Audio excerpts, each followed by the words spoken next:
In the small town of Willow Creek, where the days unfolded with the predictability of a well-worn quilt, Margaret Ellison, at 62, was a fixture of quiet grace. Her silver hair was always neatly pinned, her cardigan softly worn, and her eyes carried a warmth that seemed to see straight through to the heart of things.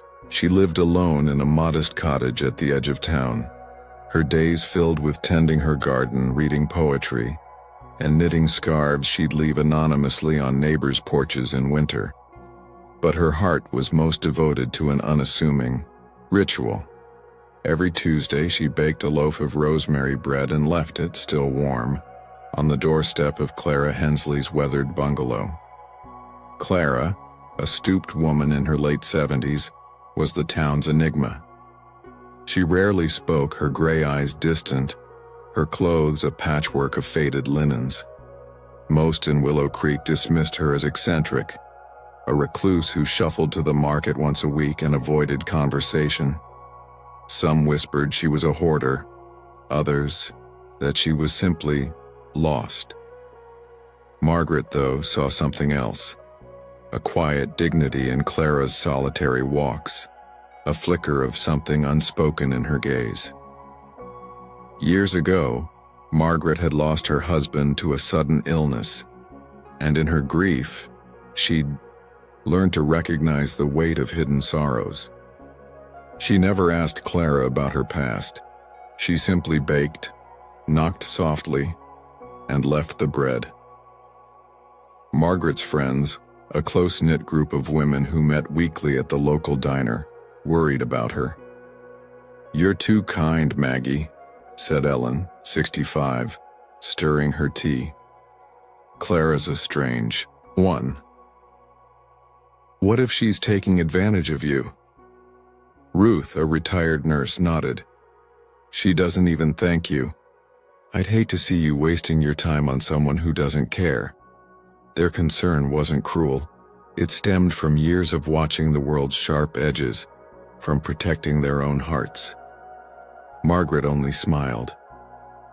"It's just bread," she'd say. "It's no trouble." Clara, for her part, accepted the bread in silence. She'd wait until Margaret's footsteps faded, then retrieve the loaf, its warmth seeping into her hands. She never spoke of it, but she ate every slice, sometimes with a cup of chamomile tea, in the dim light of her cluttered kitchen. Her home was a maze of boxes, old books, and bolts of fabric, the air thick with the scent of lavender and thyme. To the town, it was a mess. To Clara, it was a sanctuary of memories she couldn't bear to part with. Margaret's kindness wasn't limited to bread. She'd leave jars of her garden's honey, or a skein of soft wool with a note. "Thought you might like this for knitting." Once she sat on Clara's porch step, offering to mend a tear in her coat. Clara hesitated, then handed it over, watching Margaret's needle dance with a precision that felt oddly familiar.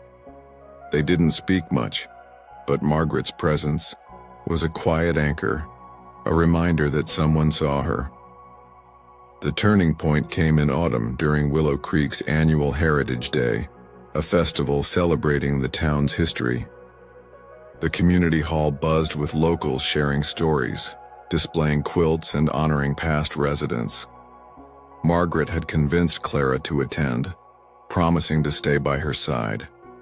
Clara arrived, clutching a small, worn satchel, her expression guarded, but curious.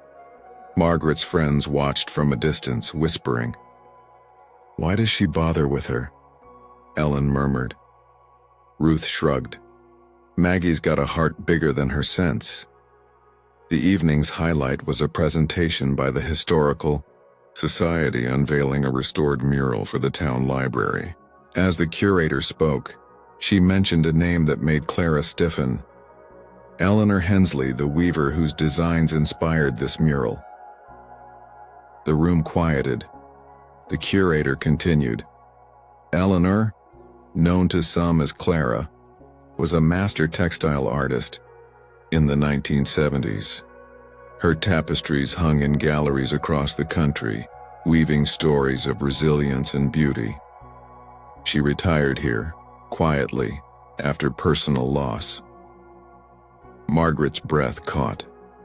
Clara's eyes glistened, fixed on the mural, a vibrant tapestry of interwoven threads depicting Willow Creek's rolling hills. The curator invited Clara to the stage, but she shook her head, gripping Margaret's hand.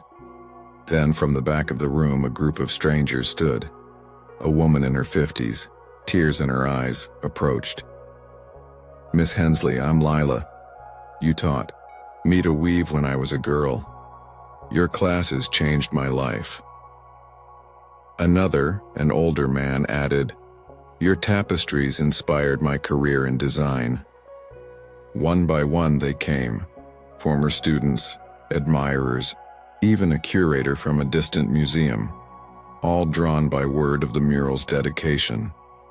They spoke of Clara's artistry, her patience as a teacher, her quiet sacrifice when she'd sold her last loom to fund a community art program. They spoke of her husband lost decades ago and how she'd retreated into solitude, her grief woven into every thread she'd left behind. Then Lila turned to Margaret.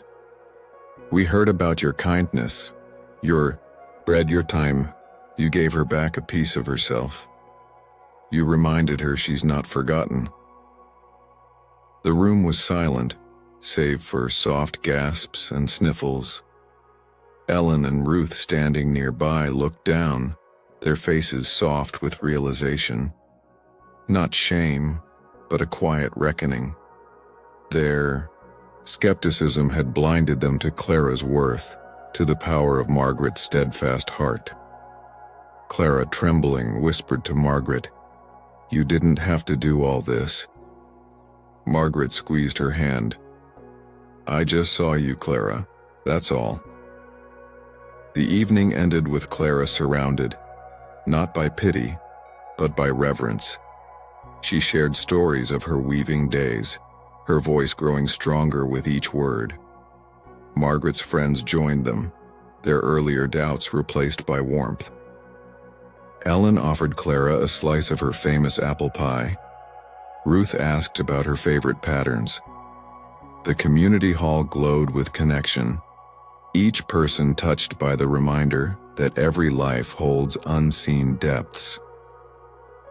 In the weeks that followed, Clara began teaching a small weaving class at the library, her hands steady as she guided others through the threads. Margaret still brought bread, but now they shared it over tea, their conversations weaving a new tapestry of friendship. The town, too, shifted. Neighbors stopped to chat with Clara, to listen, to see. Margaret's quiet acts had rippled outward, a testament to the power of seeing beyond the surface, of offering kindness without expectation. One evening, as they sat on Clara's porch, the air crisp with autumn, Clara handed Margaret a small, hand-woven scarf. Its threads shimmered with greens and golds, the colors of Willow Creek's hills. "For you," Clara said, her voice steady. "For seeing me." Margaret wrapped it around her shoulders, its warmth a mirror of her own. In that moment, they both understood. The smallest gestures, given with love, could unravel a lifetime of solitude and weave a legacy of belonging.